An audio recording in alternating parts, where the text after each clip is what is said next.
Welcome back to another Story Time, where I'm talking about some of my stories from back in when I was shooting news in Savannah, Georgia with WTOC.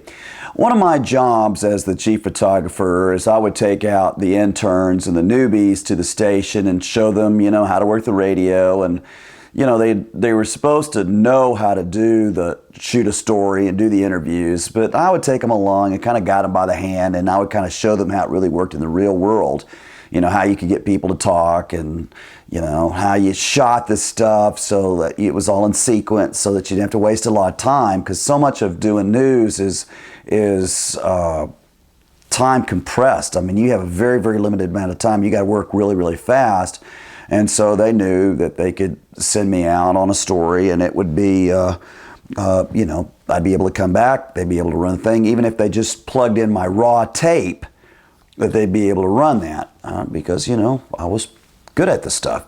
So anyway, I was also one of the teachers and things, so I would end up having a lot of the interns and stuff that would ride with me, and I'd try and teach them something. Well, I had this one girl with me, I think her name was Karen. Anyway, and she was with me, and we were doing a story on the trash in these neighborhoods. It wasn't the trash, the pickup wasn't getting done, and so it was just like mountains of garbage out there in these very rough inner city developments. So I went in there and had the ground. If you want to shoot something that makes it look massive, you don't shoot it on a wide shot from a long way away. What you do is you get real close to it, you put it on a wide shot, and then you tilt it up like you're at the base of this mountain of trash.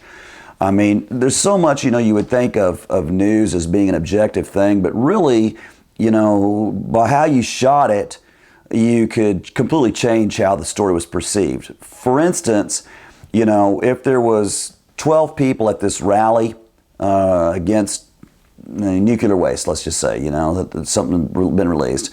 Well, if I shot everything from a wide shot, so it looked like there was a lot of room, then it would look like it was a very small group of people.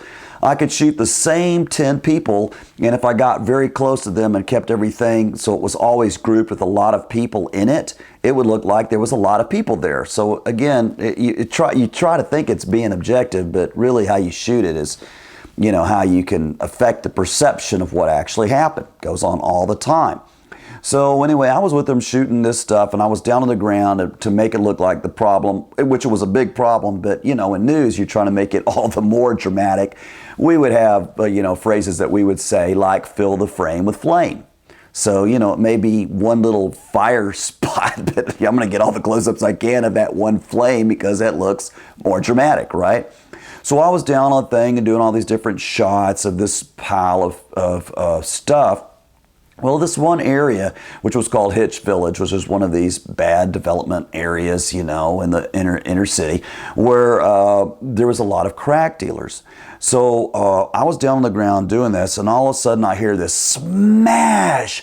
And right in front of me, I just see all this glass just come up, completely covers me, and just smashes all up into the camera. Because what had happened was these two crack dealers thought I was trying to take video of them. I wasn't even shooting them. All I was shooting was trash. Well, I could have been shooting them because they were trash, but I wasn't trying to get them. So they thought that I was shooting them. So they had taken one of these great big beer bottles and had thrown it at me and had missed my head, literally by about 2 feet, and they were like across the parking lot. So they were obviously trying to hit me. Now you can imagine what would happen if a glass beer bottle hits you in the side of the head. Well, you probably would be killed, And so I'm looking up at this intern. I'm like, Karen, what the hell? Did you not see them throwing this thing? And she's like, oh, do you think they were trying to hurt you? I'm like, what? They tried to hit me in the head with a glass bottle. What do you think? And I say, well, I just didn't know. They didn't look like they were very happy. But I'm like, when I got my head down there and I'm looking into this 2-inch viewfinder and I'm completely focused on that, you're supposed to have my back. You're supposed to be looking at stuff. Well, I just didn't know that they were going to try to hurt you. I didn't know they were really going to try to hit you with that bottle. Interns. But anyway, that's another story time.